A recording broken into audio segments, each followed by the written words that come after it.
Desculpe, está-me a entrevistar ou está a debater comigo? Não, eu não estou a entrevistar, só estou a dizer que nós estamos dependentes do estrangeiro. Se quiser fazer o papel de debater comigo, como se fosse candidato do PSD ou do PS, eu faço consigo. Agora deixa-me terminar. Essa pergunta que eu fiz há pouco. Como é que teria falado com o país? Está a brincar comigo ou quê? Não, Sr. Deputado, como eu já lhe disse, eu não brinco, o Sr. Deputado, e estou a fazer perguntas. Sr. Deputado André Ventura, eu agradeço imenso ter estado disponível para estar a falar connosco. A nossa conversa já dura 10 minutos, nós temos que ficar por aqui. Agradeço-lhe muito. Muito obrigado e muito boa noite. A verdade é que hoje a Proteção Civil... Sr. Deputado, muito boa noite. Boa noite. Então corta o homem assim ao meio. Calorosas saudações, e mandar embora alguém assim de uma entrevista é uma falta de respeito. E é por isso que eu não mando ninguém embora dos meus vídeos. Porque, em primeiro lugar, é uma falta de educação. E, em segundo, se eu vos mandar embora, não conseguem meter like neste vídeo. Portanto, meus amigos, metam like neste vídeo antes de se irem embora e subscrevam o canal para chegarmos aos 180 mil subscritores. Eu queria ver se chegávamos lá até ao dia 18 de maio, ao dia das eleições. Acho que é possível, portanto subscrevam e partilhem também nas vossas redes sociais, grupos de WhatsApp, Telegrams, Instagrams, as redes sociais que tiverem. Relembro o código Sousa10 na Prozis para 10% de desconto. Está quase a acabar a possibilidade de ganharem o giveaway. Usem o código e estão automaticamente inscritos para ganharem 150 euros. Eu vou anunciar o vencedor no início do mês de maio. Ora, André Ventura esteve a ser entrevistado, mas na verdade isto pareceu mais um debate do que propriamente uma entrevista. Já vamos ver a seguir. E houve aqui alguns momentos caricatos. Falou-se do apagão, da gestão do governo, enfim, sem mais demoras, vamos ver. Boa noite, André Ventura, agora em direto por videoconferência. O senhor está a fazer campanha eleitoral num momento de crise energética totalmente imprevista? Boa noite e boa noite aos telespectadores. Eu deixo-me começar por dizer isto. Eu acho que é nestes dias e nestes momentos que nós devemos ter a capacidade também de dizer o que correu mal. E houve um aspecto que me preocupou particularmente e que eu tive a oportunidade, como disse agora, de fazer menção, que é este, e é fácil de perceber, como é que nós recebemos tantos avisos, e hoje ficámos completamente às escuras em relação ao que estava a acontecer e em relação às causas e em relação às consequências e ao modo de lidar com isto. Nós recebemos avisos quando pode haver uma zona de incêndios.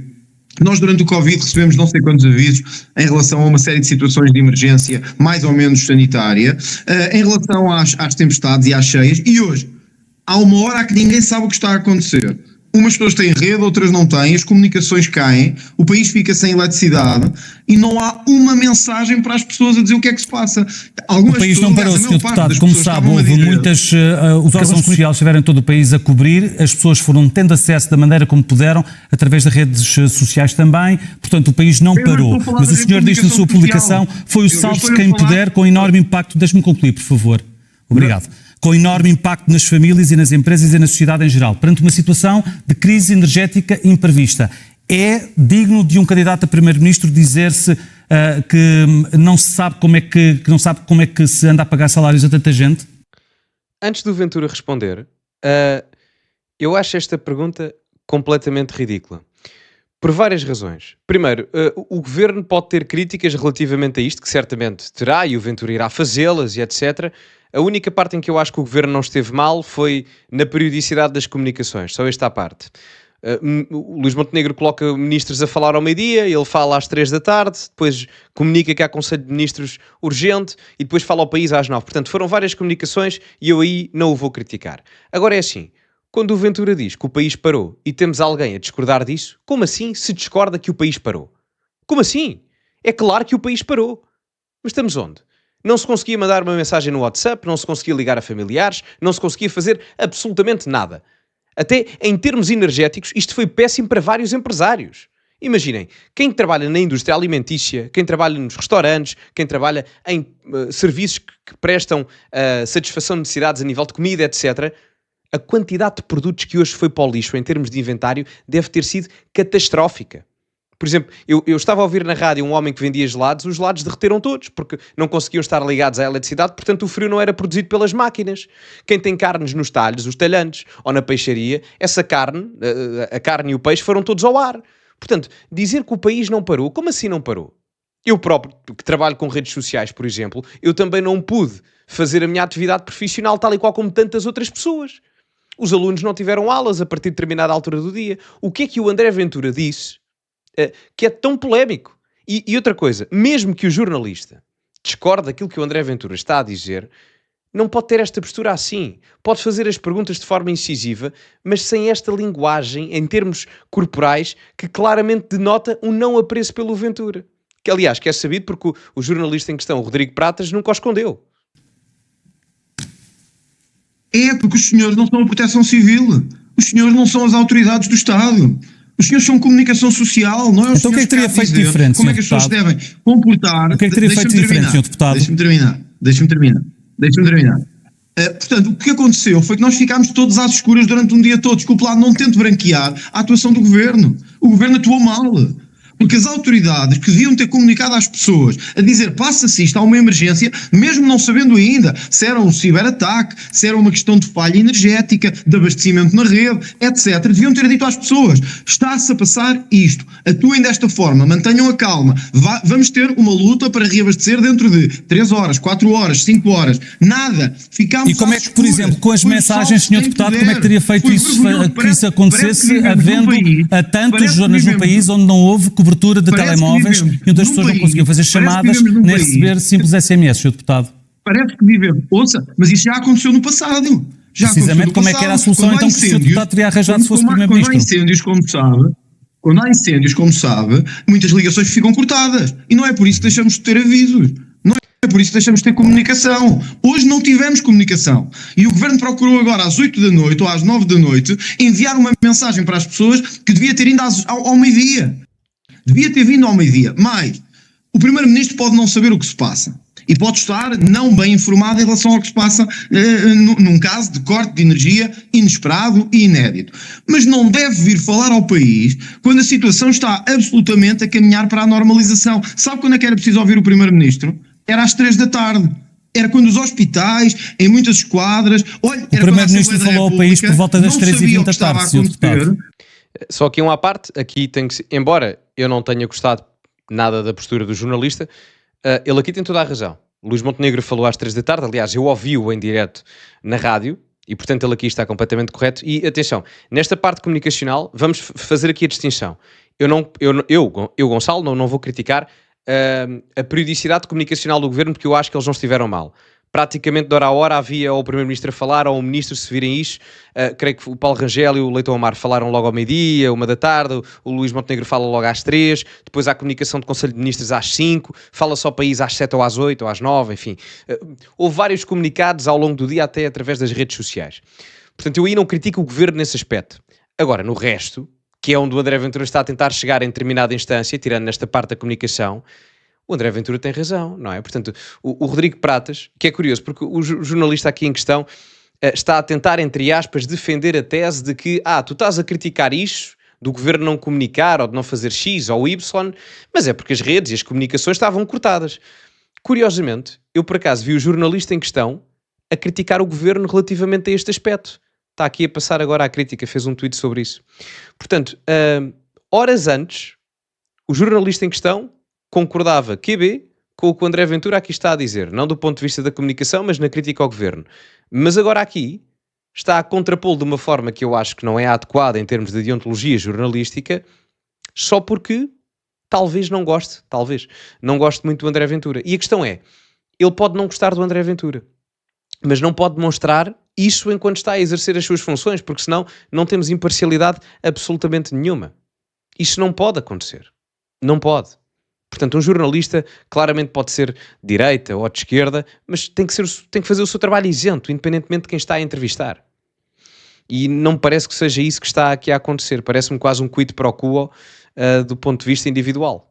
E estavam às escuras. O Primeiro-Ministro falou ao país por volta das 3h30 da tarde na residência oficial. Agora ouvimos o Primeiro-Ministro dar uma explicação. Esta explicação devia ter sido dada primeiro da Proteção Civil ou das autoridades do Estado e não veio. Desculpe, mas não veio. Não me consegue desmentir porque eu sei que também não recebeu uma mensagem. Nem ao meio-dia, nem à 1. Não recebeu. Porque ninguém recebeu. Então você também não pode ter recebido. Sr. Deputado. Eu só gostava era para terminar a nossa conversa, porque não temos muito tempo. Gostava só de lhe perguntar o que é que o senhor, se fosse Primeiro-Ministro, então o que é que teria feito de maneira diferente? Eu vou-lhe já dizer, mas tenho que me deixar falar. Já não temos muito tempo. O que eu acho é, eu não compreendo que num país que tem estruturas para tudo e para nada, que tem distribuição de estruturas, como eu disse no post que fiz, para todo o tipo de coisas, que paga contratos milionários às elétricas e à Proteção Civil, não tenha uma mensagem para os portugueses num dia de crise. Eu isso não compreendo. O que é que eu faria diferente? Eu digo o que é que eu faria Deixa o homem diferente. falar. Eu vou dizer o que é que eu faria diferente. Nunca deixaria o país às escuras durante o dia todo. Nunca. Como? Falaria com o país, diria ao país o que se passa e como é que as autoridades e as forças de proteção civil devem colaborar. Sr. Deputado, como é que teria dito isso ao país? Igualmente importantes. Como é que teria dito isso ao país, Sr. Deputado? Dois igualmente importantes. Nunca Não teria quer responder a como é que teria dito ao país, como é que teria dito ao país a situação? Deixa-me só, já respondo a isso, mas deixa-me só terminar o meu raciocínio. Responder agora e depois é continua importante que as pessoas compreendam porque é que estamos a ter a crise energética que estamos a ter. É que não é por acaso. É porque nos deixámos ficar completamente dependentes. Fechámos as nossas centrais, fechámos as nossas próprias centrais, ficámos dependentes da energia e do abastecimento espanhol, ao contrário do que disse o Primeiro-Ministro. Mandaram-nos fechar as nossas centrais. Sr. Deputado, sabe bem que o mercado ibérico de eletricidade está feito num formato europeu de interdependência entre todos os Estados-membros. Portanto, não ficámos dependentes. Há uma rede, certo, em que o país está integrado há já pelo menos 20 anos. Então, mas com todo o respeito, obviamente, mas se diz que há uma rede interdependente europeia, eu vou voltar a frisar em termos léxicos. Há uma rede interdependente a nível europeu. Ou seja, quando o Ventura começou a falar, eu não o quis interromper, porque ao início a justificação que ele estava a dizer para resolver este problema não era a melhor, estava a dizer de forma genérica, muito vaga, vou comunicar ao país e tal, e não sei o quê, e isso não chega porque havia essa limitação. Porque no meu entender, o foco do problema vem antes de se fazer essa comunicação. Mas depois o Ventura, neste terceiro ponto, vai frisar isso mesmo, que é o facto de Portugal não ter a sua independência energética, não ser soberano do ponto de vista energético, causa este tipo de problemas. Porque essa mesma interdependência excessiva, muitas das vezes, vai levar a não é um corroborar, mas uma subsequência de eventos que não são, vamos dizer, no mínimo, agradáveis de se ter. Porque se acontece em França, vai por inerência a acontecer em Espanha ou em Portugal. E isso aconteceu com o facto do encerramento das unidades de produção a carvão, como aqui é mencionado. Portanto, o problema, reparem, quando o André Ventura começa a falar da raiz do problema, que é a perda de soberania em termos energéticos do ponto de vista nacional, é quando é interrompido. Reparem, e depois com uma justificação, porque o que o seu jornalista, o Rodrigo Pratas, diz é verdade. Como sabe, estamos numa rede de interdependência energética, certo? Mas é mesmo essa a crítica do André Ventura. Porque se há uma interdependência a nível daquilo que acontece a nível externo, e tendo em conta que a proeminência na Península Ibérica de Portugal é muito inferior à de Espanha, nós partimos sempre de um pressuposto de inferioridade relativamente às conexões com o resto da Europa.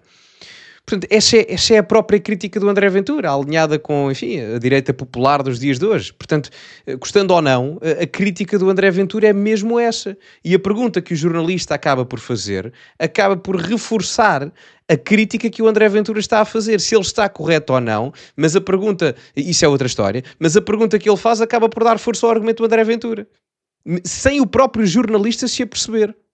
Está-me a entrevistar ou está a debater comigo? Não, eu não estou a entrevistar, só estou a dizer que nós estamos dependentes do estrangeiro. Se quiser fazer o papel de debater comigo, como se fosse candidato do PSD ou do PS, eu faço consigo. Agora deixa-me terminar. Essa pergunta que eu fiz há pouco.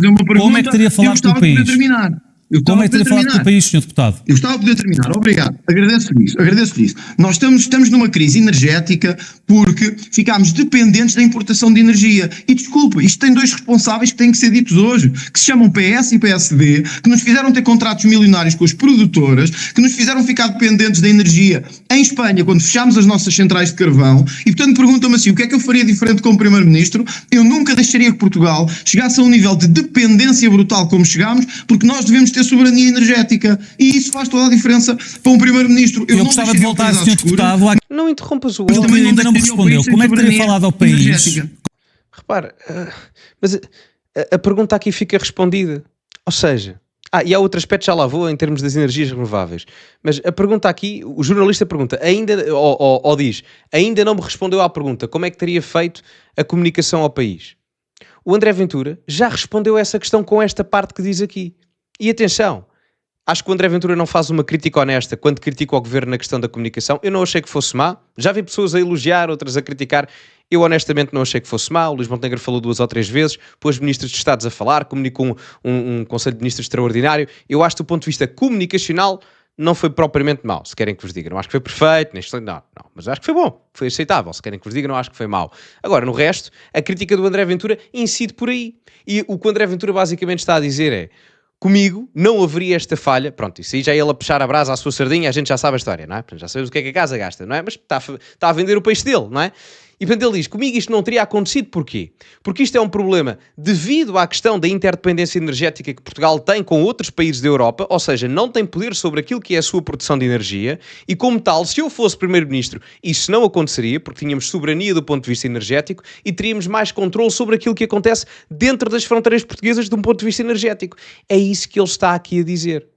Porque depois torna-se complicado. Reparem, para comunicar para comunicar com os outros governos, com as outras instituições, é preciso que as comunicações funcionem. Ora, as comunicações não estavam a funcionar.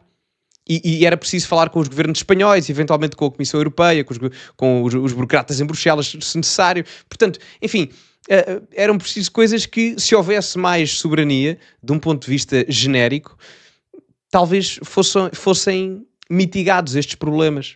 A realidade é essa. E depois outra questão, que é, Portugal é um país que produz energias renováveis até de forma generosa. Porquê é que as energias renováveis não foram utilizadas ou não são utilizadas em maior quantia neste tipo de circunstâncias?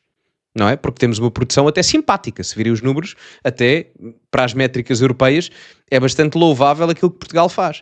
Obviamente que eu não estou a dizer que as energias renováveis tivessem a capacidade de alimentar o país inteiro em circunstâncias destas, mas certamente partes do país, em termos fulcrais, os hospitais, a nível de transportes, alimentação, enfim, necessidades primárias, certamente que sim. Eu pergunto-me porque é que não o fazemos.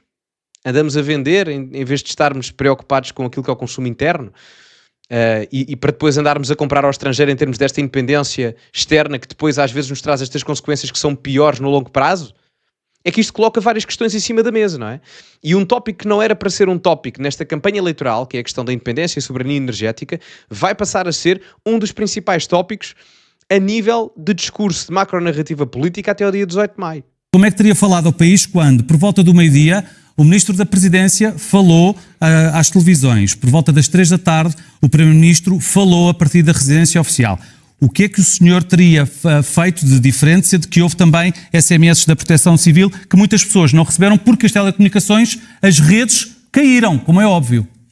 Aqui concordo com o Olha, eu faria diferente o seguinte: ao primeiro momento de uma crise que se soube às 11h33, como disse o Primeiro-Ministro, que era nacional e brutal, empenharia todos os esforços para que, as autoridades de proteção civil chegassem ao país todo o mais rápido possível a comunicar com as pessoas e a dizer-lhes o que se passou, como já aconteceu em muitos outros casos e em muitas outras calamidades e catástrofes nacionais. 2, eu certamente não esperaria pelas 9h30 da noite para dizer às pessoas o que tinha ou poderia ter acontecido e o que estava prestes a acontecer do ponto de vista da normalização. O que aconteceu hoje foi uma falha a todos os níveis de comunicação do governo. É verdade, como diz, é verdade, que algumas pessoas não tinham rede durante o dia. Mas olha, como é que elas haveriam de receber as mensagens, senhor deputado?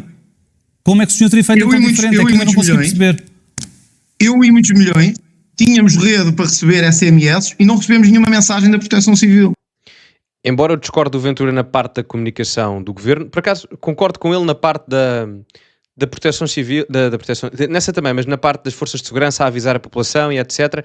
Isso eu acho que era um acréscimo importante. Embora eu discorde na visão de que o governo teve mal e etc., eu percebo que ele está em campanha e afins. É o que é. Eu olho para a política de forma pragmática, não dogmática ou utópica, é o que é.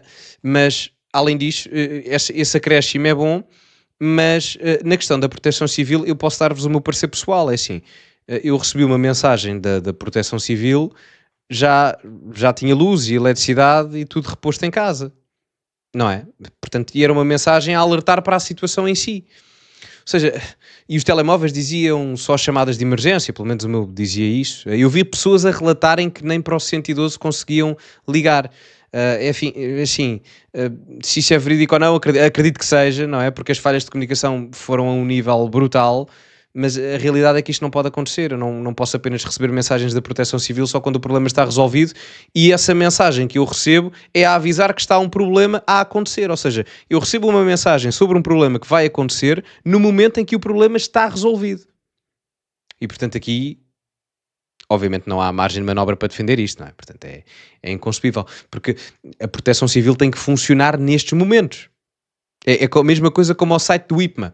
Nós tivemos agora 2 tremores de terra em Portugal nos últimos meses. O site do IPMA funciona sempre, menos quando há terremotos. É a mesma coisa, um restaurante está aberto sempre, menos quando os clientes têm fome. Eu sei que parece parvo, mas é um pouco a realidade em que estamos a viver neste tipo de emergências. Muitas pessoas não receberam, não tinham rede, Sr. Deputado. Estavam em zonas onde as antenas de telecomunicações não tinham cobertura. Exato, é isso que eu estou a dizer. Não podiam receber SMS, noutros locais e noutras calamidades, tivemos a capacidade, como devíamos ter, aliás, enquanto país, em situação de emergência. Quando as redes de telecomunicações estavam a funcionar normalmente, certo? Nós não podemos, ouça, se eu consigo receber SMS de outras pessoas, também recebo da Proteção Civil. Você não brinque comigo. Quer dizer, se eu consigo receber uma SMS da minha mãe, do meu pai, do meu tio, também recebo da Proteção Civil. O nosso tempo, infelizmente, já vai largamente para além daquilo que estava previsto. Nós já não temos muito tempo, temos de ficar por aqui. Eu agradeço, Sr. Deputado. Já agora gostava só de terminar a perguntar-lhe, o Sr. Deputado Chega, gostariam que o Parlamento tivesse algum tipo de atividade específica à atuação deste Governo em relação ao que aconteceu no dia de hoje? Ouça, nós podemos tentar mentir às vezes que quisermos. As pessoas não são parvas, as pessoas sabem a verdade. Não vale a pena dizer que não havia comunicações quando havia pessoas que estavam a receber comunicações e não receberam nenhum aviso da Proteção Civil. Algumas antenas funcionavam, outras não. Houve uma disrupção generalizada no país. Mas ouça lá. Como é que se recebe chamadas de umas pessoas e não se recebe da Proteção Civil? Está a brincar comigo ou quê? Não, Sr. Deputado, como eu já lhe disse, eu não brinco, o Sr. Deputado, e estou a fazer perguntas. Sr. Deputado André Ventura, eu agradeço imenso ter estado disponível para estar a falar connosco. A nossa conversa já dura 10 minutos, nós temos de ficar por aqui. Agradeço-lhe muito. Muito obrigado e muito boa noite. A verdade é que hoje a Proteção Civil... Sr. Deputado, muito boa noite. Boa noite. Então corta o homem assim ao meio? Como assim? Então ele está a falar e vai-se embora assim? Desculpa, mas isto é uma falta de respeito brutal. Primeira ligação não era a melhor, não é? Portanto, eu acho que era no mínimo de bom tom, porque eu acho que o Ventura nem percebeu que ele tinha dito adeus e não sei o que mais. Eu nem tinha percebido isso. E reparem, o Ventura está a responder a uma pergunta que o jornalista fez há 20 segundos. Ou seja, o jornalista faz uma pergunta, nem 25 segundos, e estou a ser generoso, dá ao Ventura para responder, é interrompido novamente, diz que se vai embora, nem espera sequer que o Ventura o ouça a despedir-se, manda ao Ventura embora da transmissão, nem adeus, nem boa tarde, nem boa noite, e termina como se nada fosse. Desculpem lá, mas é uma falta de respeito. Ouçam, as pessoas podem discordar ou concordar com o Ventura o máximo ou o mínimo que quiserem, mas um jornalista não pode ter esta postura. Não pode. Ainda para mais, quando há momentos quando eu consigo claramente ver que é por uma questão pessoal, lamento. Há aqui momentos, como eu já mencionei, em que o próprio jornalista em si meteu no seu Twitter uma crítica à questão do tempo em que o governo demorou a publicar nas redes sociais.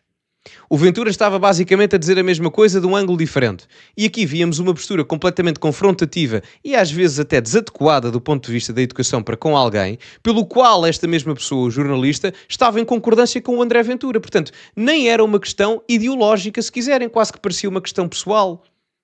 Portanto, desculpem lá, mas isto não pode acontecer. Eu acho que os jornalistas podem claramente ser confrontativos e devem sê-lo em termos da forma como fazem perguntas e como questionam os seus entrevistados, claramente. Agora, o que vimos aqui, expulsar, assim, ao Deus dará, uma pessoa da entrevista sem esperar que ela se despeça, desculpem lá, mas acho que não faz sentido. Nem o próprio André Ventura percebeu que era para se ir embora ou para se despedir. Quando ele próprio, o jornalista, faz uma pergunta, nem espera 20 segundos para que o André Ventura possa responder e dizer adeus e manda-o embora. E além disso, em momentos até que eu tenho noção que havia concordância, havia aqui perguntas que eram feitas, ele não tinha que concordar com o André Ventura, obviamente, mas eram feitas de uma forma que eu acho honestamente que na postura, na forma em como o conteúdo estava a ser exposto, não é adequada. Lamento imenso. E reparem, volto a frisar, não é a questão do conteúdo, é a questão da forma, porque supostamente até havia uma concordância, o que pressupõe que a forma seria mais fácil de ser educada, tranquila, em que em alguns momentos não foi. E reparem, eu não estou em concordância em completo com o Ventura. Eu acho que o governo comunicacionalmente não teve mal. Em termos práticos, da questão da soberania energética e etc., aí estou em desacordo completamente com o governo e com os governos do PS, etc, etc. E a crítica do Ventura aí tem fundamento e eu concordo com essa crítica. Não concordo com o Ventura na parte da comunicação, mas enfim, são visões. Se eu tivesse a entrevistar o Ventura, eu não o ia perguntar de uma forma completamente rude, mas porquê da comunicação, não sei o que, eu não sei o que mais. Ia perguntar-lhe incisivamente, mas pá, com respeito e não com este desdém assim, vai-te lá embora da entrevista, nem ai, nem eu e nem adeus. Desculpem lá, isto foi talvez... eu só me lembro de uma coisa assim parecida, não foi tão mau como este em termos de confronto, mas só me lembro de uma coisa assim parecida, do género de abandonar a entrevista, assim de repente, foi ao Santos Silva. Eu até fiz um vídeo na altura, só esta parte até me lembrei, foi ao Santos Silva, fiquei com pena dele, pá, até fiquei mesmo. Porque acho que chamaram, já não lembro para que televisão é que foi, chamaram-no para falar, já não sei do que era, uma coisa assim do género, e supostamente tinham-lhe dito que a entrevista era 15 ou 20 ou meia hora, uma coisa assim do género. E meteram o homem a falar só 3 ou 5 minutos, uma coisa assim do género. Foi mais ou menos assim. E ele chega ao fim da entrevista e diz, quê? Mas era só isto? Chamaram-me para vir aqui só para falar 3 ou 5 minutos? Não me tinham dito que era assim. Pá, portanto, estas faltas de respeito, e não tem a ver com questões ideológicas, até estou a dar o exemplo do Santos Silva, como devem imaginar, não é propriamente a minha representação em termos de ideias políticas, não é? Portanto, isto não deve acontecer, não é? Portanto, acho que quem perde com isto mais do que os dois envolvidos aqui que não conseguem ter uma conversa bem estruturada, são os portugueses que estão aqui a ver em casa, não é? Portanto, e eu honestamente queria perceber a perspectiva do Ventura mais aprofundada, porque é diferente daquilo que temos aqui em Portugal. Pode-se discordar ou concordar, mas para se concordar ou discordar, convém ouvir o homem sem interrupções, não é? Enfim, atenção, ele só ganha votos com isto.